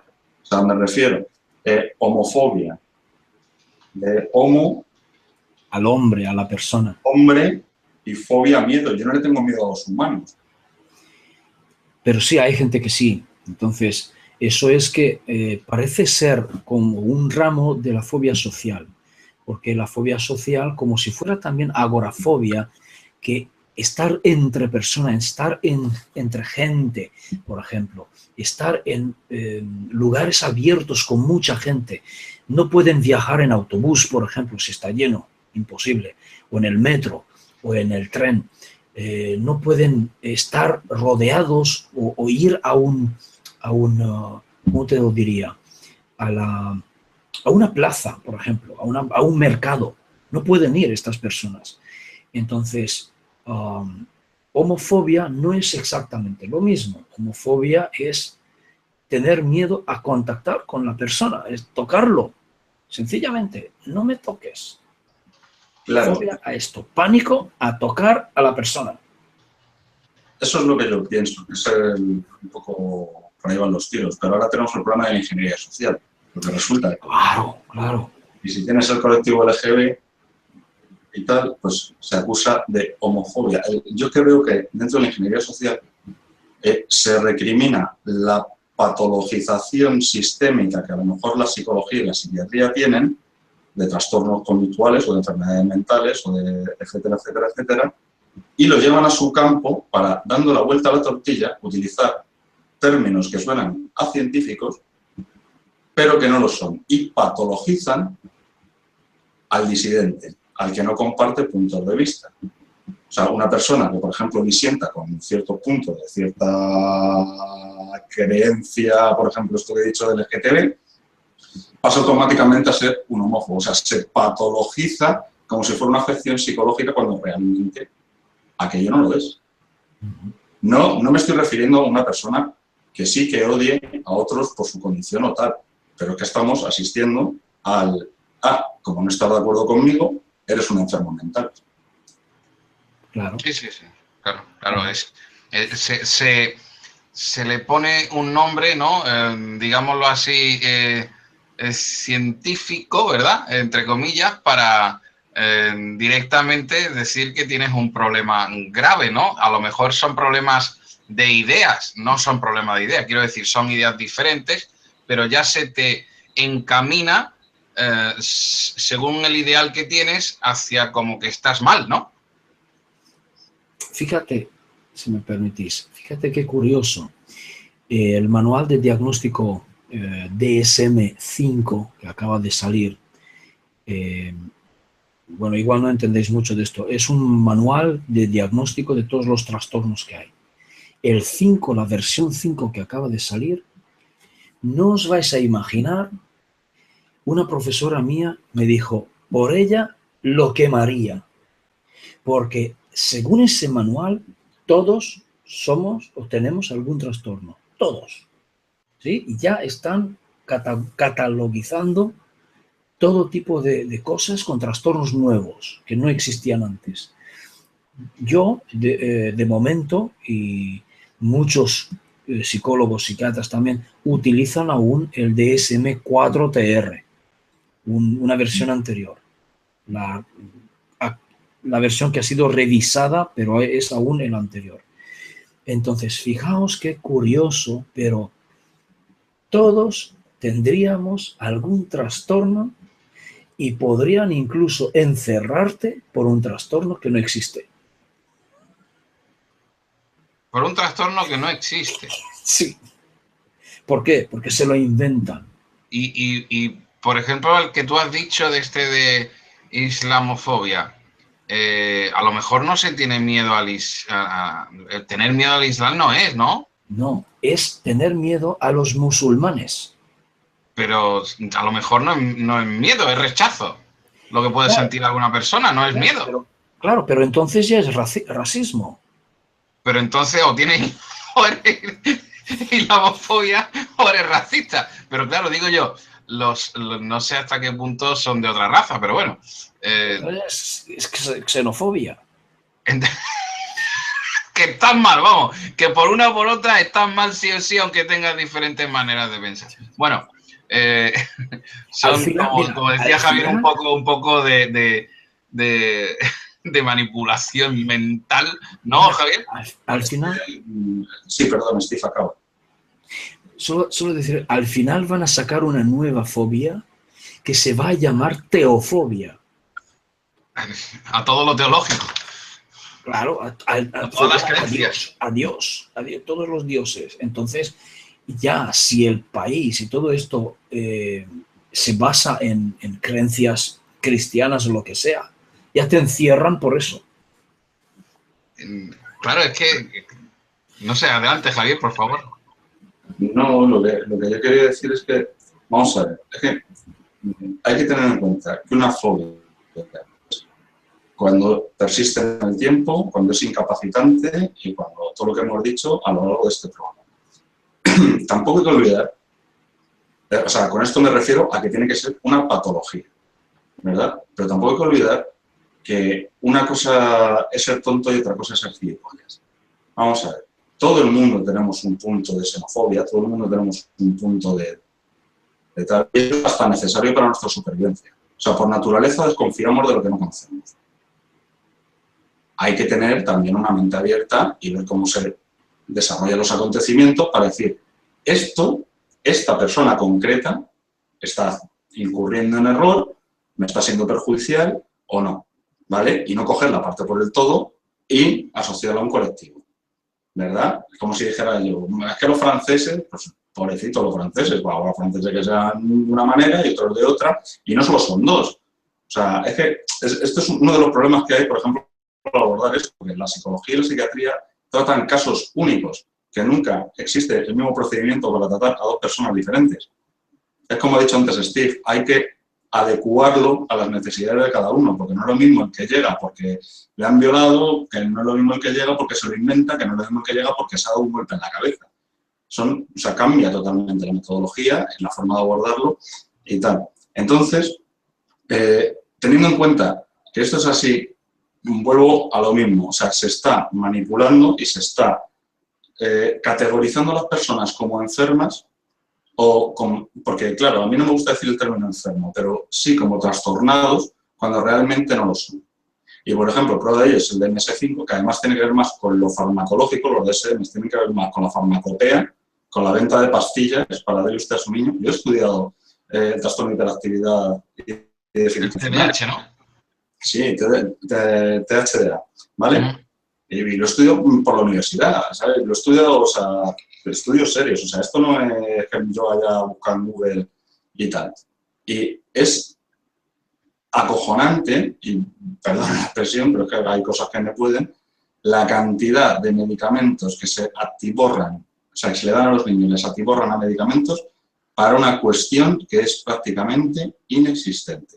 Eso lo he escuchado yo, Javier, directamente de un jefe de psicología y le dijo a la madre, tú lo que tienes es más cara que espalda. Así de claro, sin rodeos y sin nada, ¿no? Es decir, tú lo que tienes es mala leche y tú lo que tienes es cara dura. Y seguía con que el hijo estaba malo. No sé hasta qué punto puedes llegar a ser eso cierto. ¿Qué dirías tú a lo que dice un jefe de psicología decir cómo los niños pueden hoy en día manipular? Hay una infinidad de libros escritos como El pequeño tirano o cosas por el estilo en el que los niños se crecen por una dejación de la funcionar de los padres. A ver, ¿para qué sirve un colegio realmente, el sistema educativo que tenemos hoy en día? Porque como no sabemos qué hacer con los niños porque tenemos que trabajar, pues ahí los encerramos. ¿Para qué sirve una cárcel? La cárcel nos rehabilita. La cárcel es para meter a personas que no se sabe qué hacer con ellas. ¿Y para qué sirve un psiquiátrico? Pues como son personas que no han delinquido, que no han quebrantado la ley, que no se las puede enjuiciar y meter en la cárcel, se les mete en un psiquiátrico. ¿Por qué? Porque dicen que escuchan voces, ven a la Virgen María o les da miedo el fuego. Rafa. No, yo estoy aquí escuchando y hay una fobia que no sé exactamente cómo se llamaba, no sé si era, está la homofobia y luego está la homonoia, que es que todos los seres humanos somos iguales, que todos los seres humanos tenemos que estar juntos, todos los somos seres humanos. Esto es una fobia o una manía o no sé, una patología que tenía Alejandro Magno. O sea, Una él patología que tenía Alejandro asimilaba, Magno. sí, él asimilaba a todos como iguales, es decir, mezclaba a todos con todos, todos con todos, no aceptaba si tú tenías un comentario racista, te ejecutaba. Uh-huh. Y además ejecutaba a ti, a tus hijos, a tu familia, a toda tu generación entera. Sí, o sea, era una fobia que él tenía, que es lo contrario de la homofobia, Uh-huh. ¿no? Lo contrario a Entonces, la homofobia. bueno, sí, Que lo todo el mundo es contrario bueno, ¿no? Que todo el mundo es todo bueno, el todo el mundo, mundo es bondad y tal, ¿no? exactamente, solo se le iba esa homonoia o como se llame en el campo de batalla. Cuando se sentía amenazado, pues desarrollaba pues, unas facultades, Alejandro Magno, y bueno, pues ya se conoce la historia de Alejandro Magno, ¿no? Más o menos. Uh-huh. Pues él era todo lo contrario a esas fobias de separatismo, no, todo. De hecho, intentó mezclar, casar a la fuerza a sus generales con personas de otras nacionalidades, de la zona de Afganistán, de las zonas más recónditas y remotas de Europa. Pues él quiso casarlos, emparentarlos, todos somos iguales, y eso pues también parece ser que es una fobia, ¿no? Que sufría Alejandro Magno, y esto es muy conocido en la historia. Uh-huh. Quiero hacer una pregunta, ahora empiezo con Javier, Steve y Rafa. Me ha gustado muchísimo la pregunta que acaba de decirnos Hermética, dice, ¿qué opinan de las regresiones como opción para tratar las fobias? Javier, ¿qué opinas sobre esta pregunta? Pues, hombre, opino pues que puede haber como la hipnosis como herramienta puede tener su utilidad, ¿vale?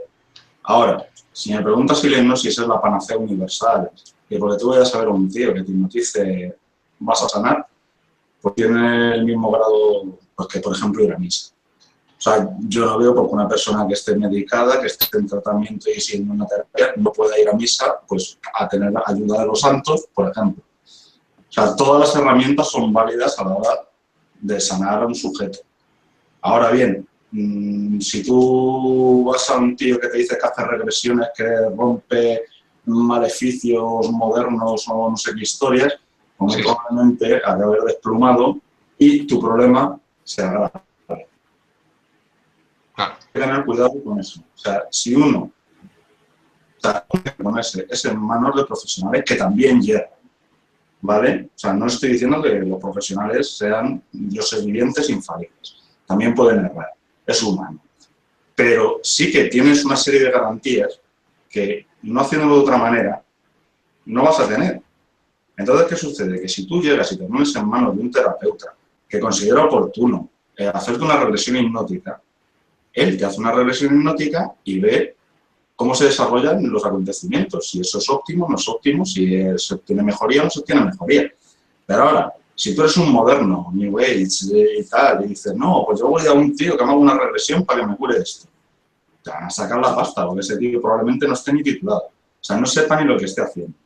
Y con eso hay que tener cuidado. Hay que tener cuidado porque yo he visto hundirse en la miseria familias enteras por la tontería, bueno, por la tontería de sus hijos, que no deja de ser la suya, porque no han sabido encauzar ciertos comportamientos, no han cumplido su rol como padres y entonces luego pagan las consecuencias. Claro. Steve. ¿Se me oye? Sí. Sí. Que al fin y al cabo estamos hablando de un manejo de las creencias. Entonces, vamos a ver, cualquier método puede funcionar si la persona cree en ello. Si no cree, no va a funcionar, seguro. Ahora, como método, el que sepa hacerlo bien será una herramienta positiva y buena. Cualquier herramienta, lo bueno, ¿cómo se dice? Lo bueno que sea,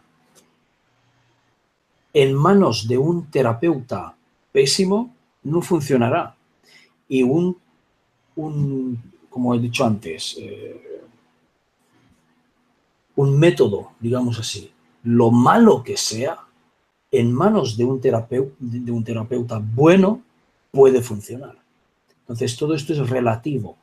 Es decir, si la regresión se hace bien y no se utilizan, fíjate, porque allí es donde yo muchas veces dudo de la persona que lo aplica.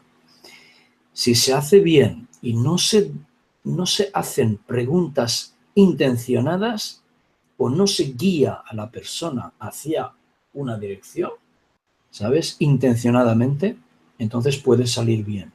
Pero si lo guías hacia una dirección que te conviene a ti, errónea, entonces no va a salir bien o no vas a arreglar el problema, digamos.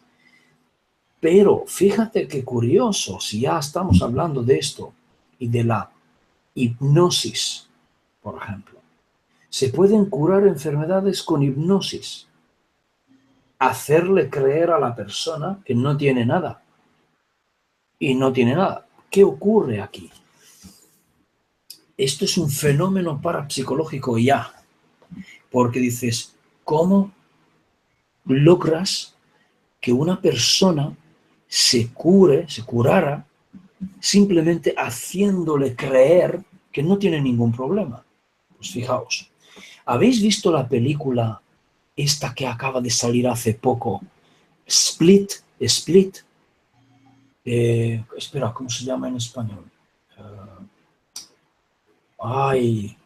No recuerdo el título español. Un tío que tiene múltiple. Múltiple. Buenísima. ¿Lo habéis visto? Sí, muy buena. ¿Recordáis que dice la médica aquella, la psiquiatra aquella que está, la mujer que trata a este Carlos, sí. Que luego la mata. Que cada identidad tiene un tipo de organismo separado, diferente.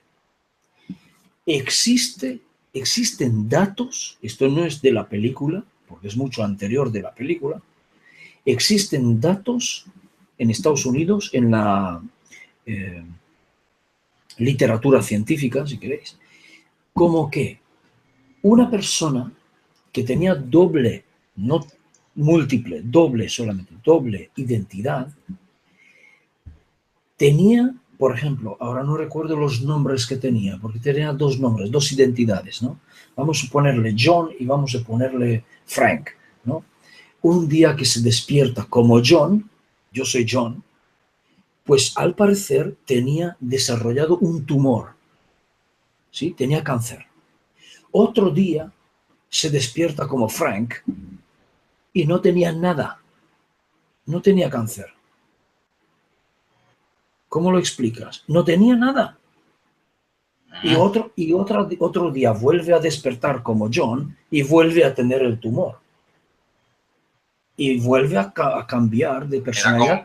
Como en la película también, que cambia de forma y tal. Exactamente. Sí. Hay otro caso más, que también de la misma forma, doble identidad, y con cada identidad tenía diferente color de ojo. Explícamelo. Sí, señor. Entonces, claro que esto se puede lograr. De hecho, se podría explicar esto en mecánica cuántica. Pero se puede explicar de la misma forma en placebo, pero es más superior, digamos así. Luego está la cirugía placebo, ¿sí? Entonces, ¿cómo explicas esto de que la persona simplemente con creencia que tenga, ¿sí?, está cambiando de su estado fisiológico? ¿Sí? Es realmente bastante profundo el tema para tratarlo, para explicar eso. De hecho, voy a explicar un poco de este tema en Eibar, en el taller. El tema es que, volviendo con nuestro tema, que claro, se puede lograr con regresiones muchas cosas, ¿sí? Se puede lograr un cambio en la persona, porque realmente lo que hacemos es manejo de creencias. Y entonces, la otra parte, lo que decíamos aquí, para tratar estos trastornos, estas fobias, hacemos de hecho lo mismo, manejo de creencias, pero yo lo llamo de otra forma, es redefinición. Redefinición a través de una inteligencia emocional. ¿Qué es lo que logramos aquí? Manejar el miedo en este sentido. Porque el miedo es una emoción básica. Lo que hacemos en terapia es lograr una inteligencia emocional para poder manejar este miedo en concreto, ¿sí? Entonces, a través de este manejo, llamémoslo así, la persona logra afrontar ese miedo y redefinirlo, redefinir su relación con ese miedo, con el estímulo concretamente, y cuando cambia su relación con el estímulo, se acabó el trastorno. Esto es lo que hago yo, concretamente. ¿Sí? Rafa, ¿qué opinión te da todo esto? Y ahora os voy a hacer una última pregunta. Sabemos que nos dejamos muchísimas cosas en el camino, como siempre, pero si no estaríamos aquí muchísimo tiempo. Rafa, ¿qué opinas sobre todo lo que estamos hablando? Estás hablando de la hipnosis para realizar una terapia, una curación. Bueno, yo, como sabéis, Paco Bermúdez, que es amigo de mi canal, nuestro amigo, que ha salido en mi canal varias veces, ha hablado de la hipnosis, de qué es la hipnosis. Y bueno, la hipnosis no te puede curar una enfermedad grave, profunda, pero sí te puede curar, pues bueno, dejar de fumar, ciertas manías, adelgazar. Y yo creo que es como dice él, es programar la mente. O sea, es toda una programación que te programa, te ayuda a que tú te mentalices. Y por ejemplo, yo sé que Paco Bermúdez tiene una clínica en activo y ha dejado a todo el pueblo donde él tiene la clínica, la deja sin fumar. O sea, allí es el pueblo más sano de toda España. O sea, ha encargado él de hacer campañas antitabaco y de dejar de fumar la gente. Y la gente, pues, deja de fumar. Luego, el tema del sobrepeso, ¿no? Mediante la hipnosis, pues hay gente pues que dice, no, es que yo como muchos dulces y yo voy a una pastelería o una tienda con repostería y yo me como los pasteles doblados, ¿no? De dos en dos y una cosa así. Entonces él, mediante esa hipnosis, ¿no? Pues con un par de sesiones la persona ve un pastel y le da asco.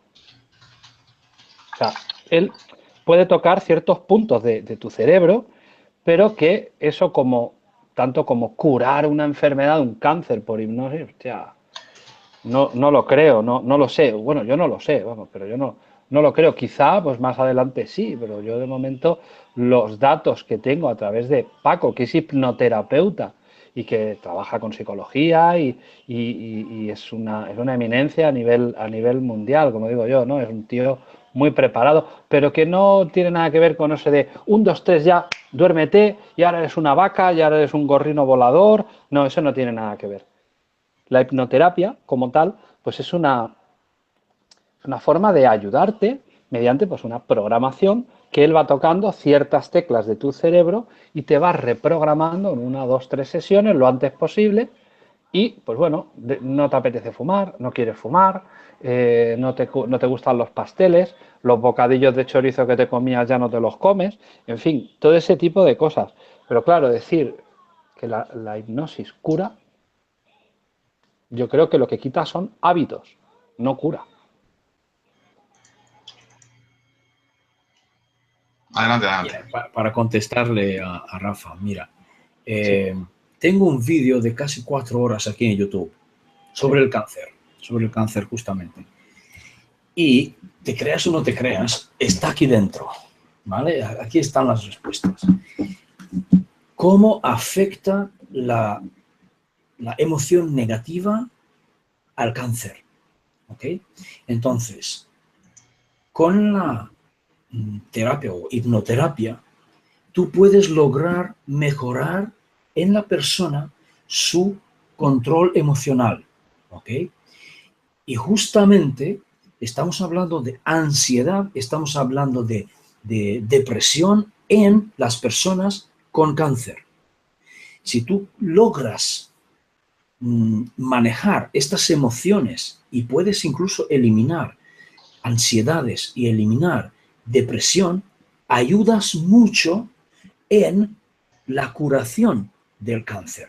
No es que el cáncer desaparece así, sino que realmente tú lo que haces es apoyas emocionalmente la sanación. Porque aquí lo explica incluso cómo ocurre.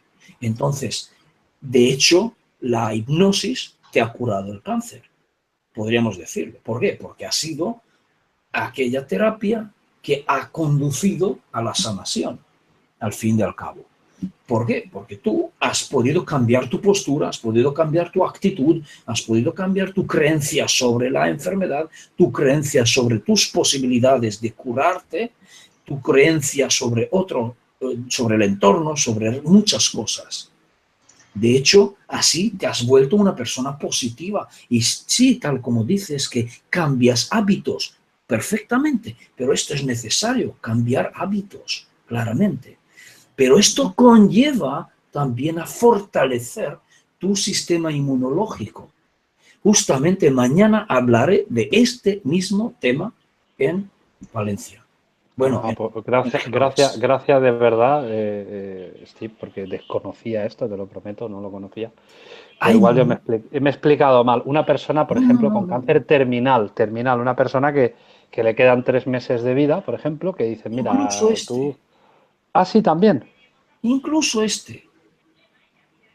Porque fíjate, aunque digamos que la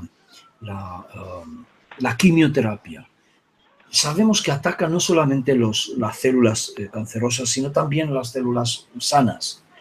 Pero si tú tienes depresión, seguro que no vas a salir. Si tienes ansiedad crónica, no vas a salir, ¿sí?, de esta enfermedad. Pero incluso en fase terminal, si tú eres capaz de cambiar tu mentalidad y cambiar tus hábitos, aún así podrías darle la vuelta al proceso y salir. Claramente no se dice que vas a dejar la quimio, sino que regulando la quimio y poco a poco reducir la cantidad del quimio. Pero la emoción ayuda un montón.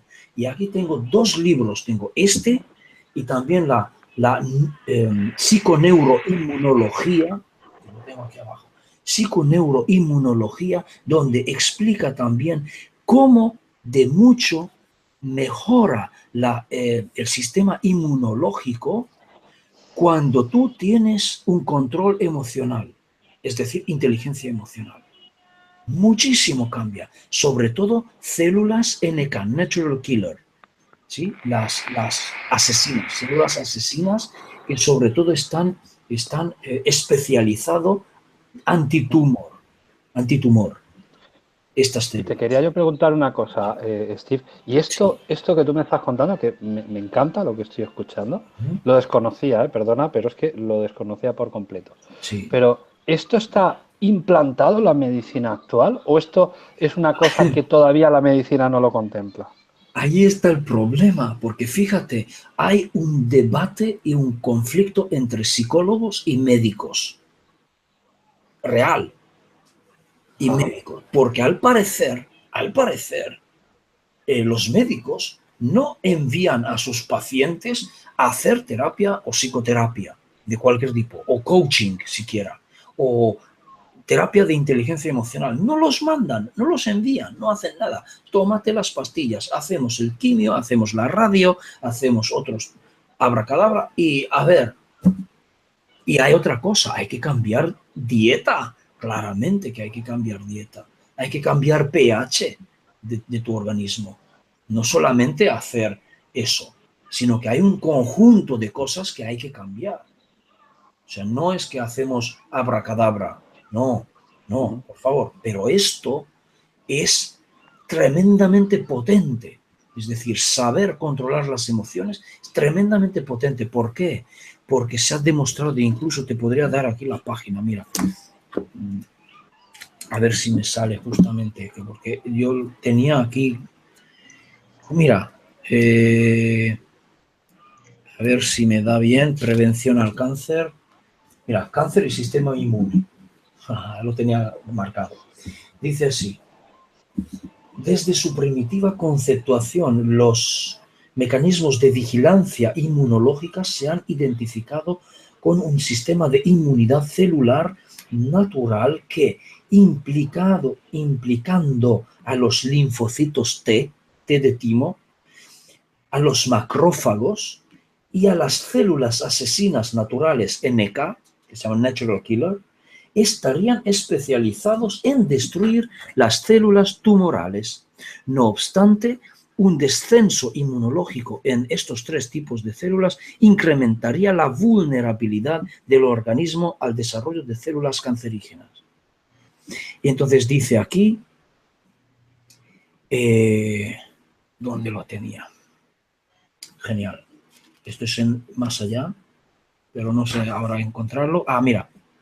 En relación con el fenómeno de progresión o curso del cáncer, variables psicológicas como la depresión, la desesperanza, la indefensión aprendida y la incapacidad para expresar emociones han sido sugeridas como variables relevantes.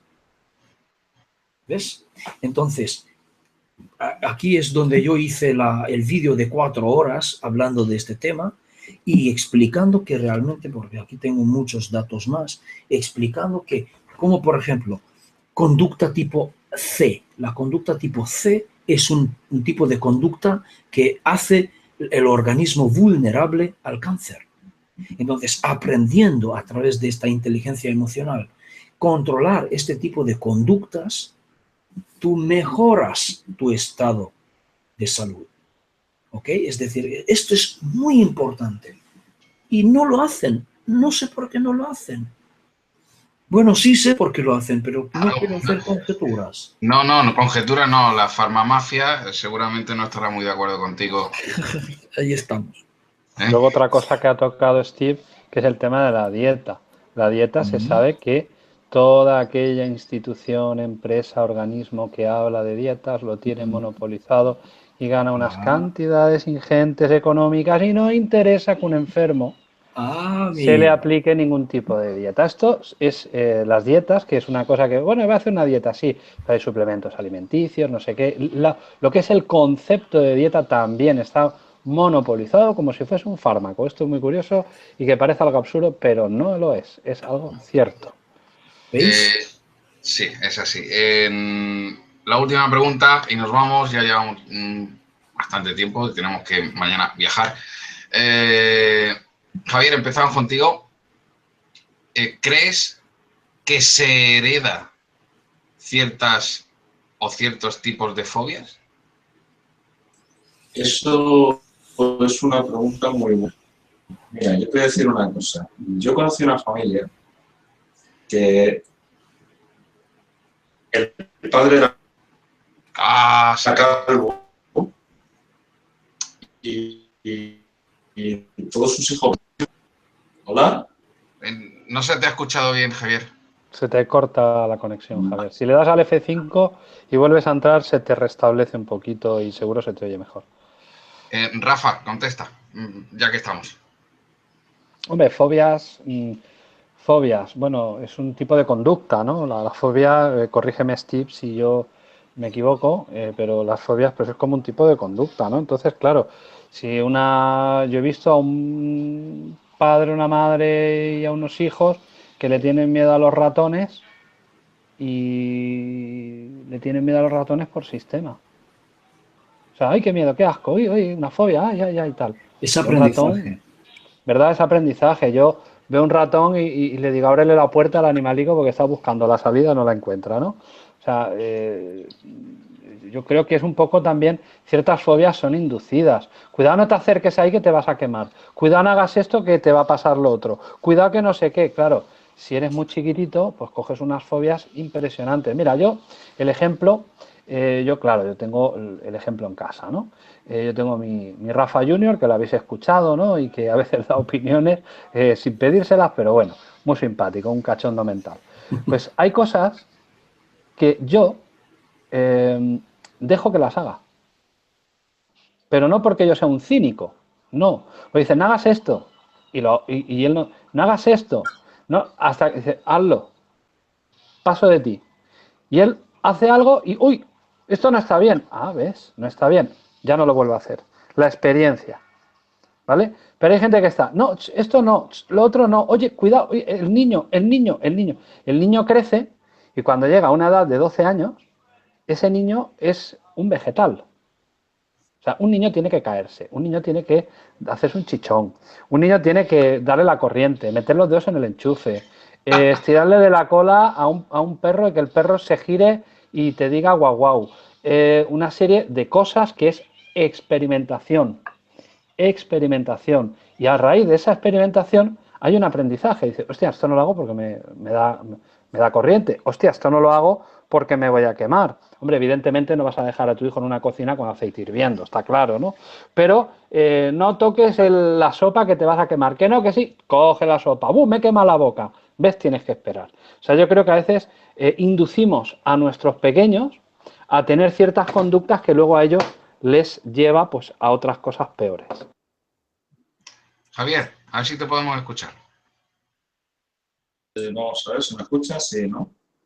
Perfectamente. Bien, pues iba a decir un poco lo que Rafa, ¿no? Y iba a poner el ejemplo de que yo conocí una familia que el padre era calvo y sus hijos varones también eran.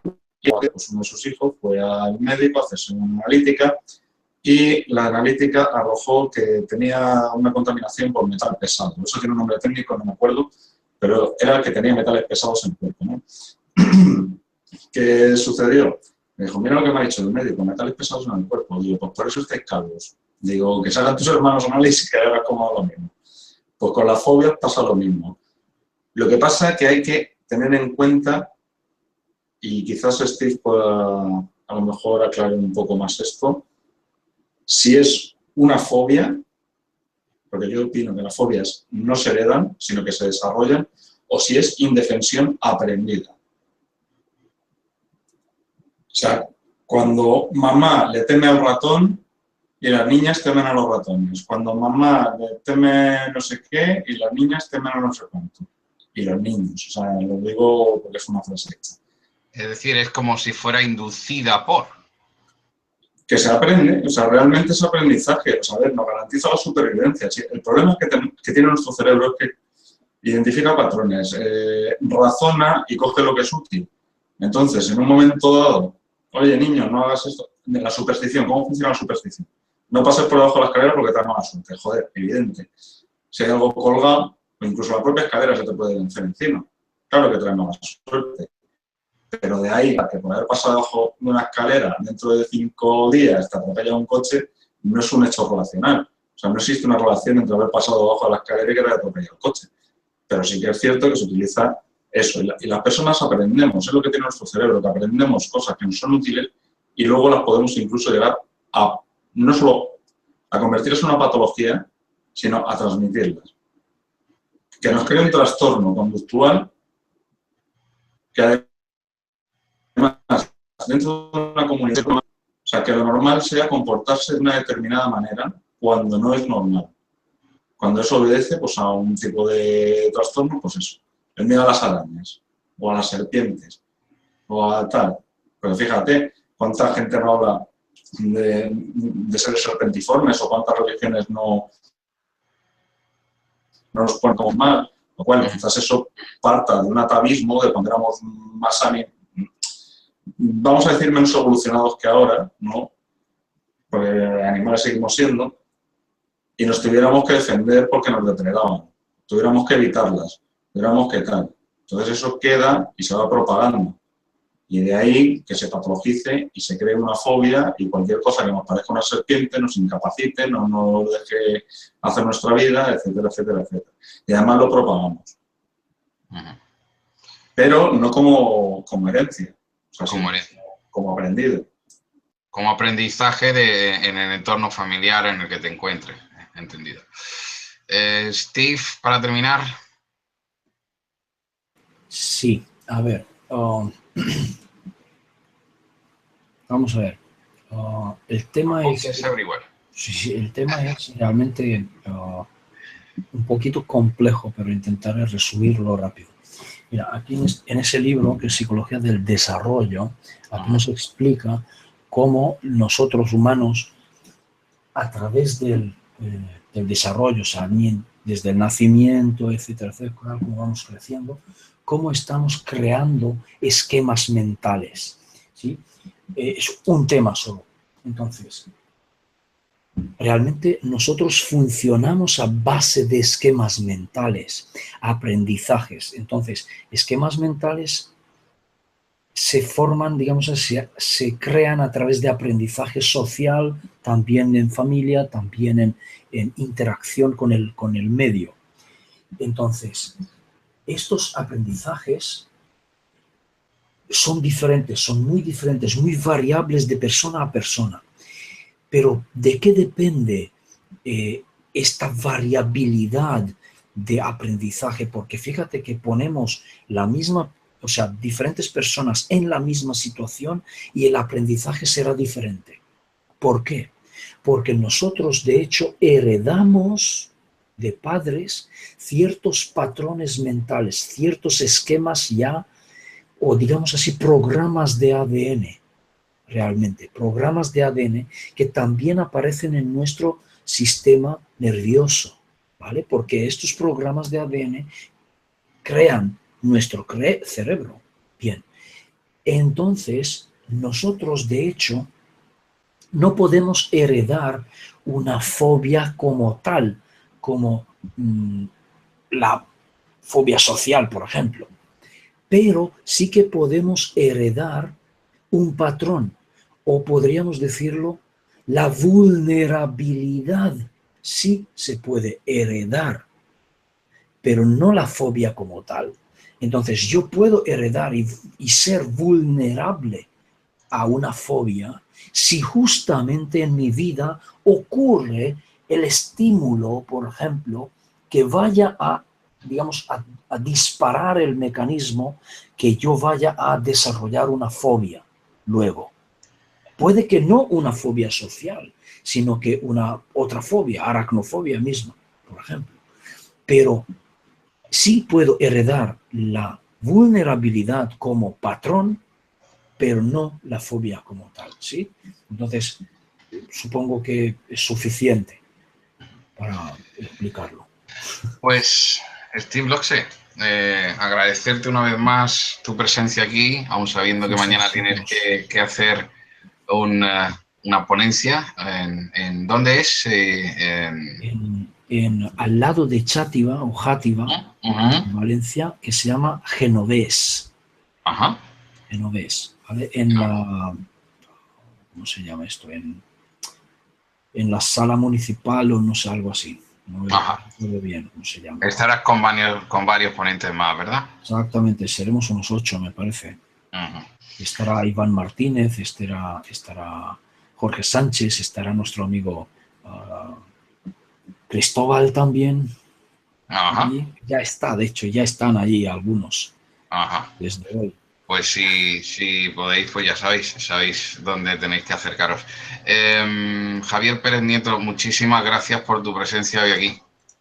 Nada, muchísimas gracias a vosotros. Perdonad el problema con la conexión, pero como ya digo, no estoy en casa, no depende de mí. Bueno, pues que ha sido un placer. Un abrazo, Sergio, un abrazo, Steve, un abrazo, Rafa, y un abrazo a Elena y a la... Te la doy. Rafa, gracias, te veo mañana. Pues muchas gracias a vosotros. He aprendido mucho hoy con vosotros. Sinceramente, ha sido para mí un directo de los que se aprenden muchas cositas con Steve, con Javier, contigo y leyendo el chat, y la verdad que un placer. Mañana nos vemos, Sergio. Mañana estaremos todos en esa quedada de Toledo, el universo por descubrir y en busca de la verdad. Así que muchísimas gracias a vosotros y a los que vais a estar por allí mañana, pues nos vemos mañana. Muchas gracias. Gracias a todos los que estáis en el chat. Gracias a los moderadores. Ha sido un auténtico placer tener este lujo de ponentes realmente aquí en el universo por descubrir.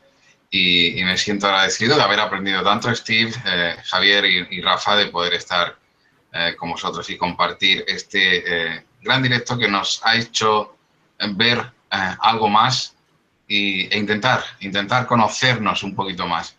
Steve, Javier, Rafa y a todos ustedes, muchísimas gracias. Muy buenas noches. Hasta luego.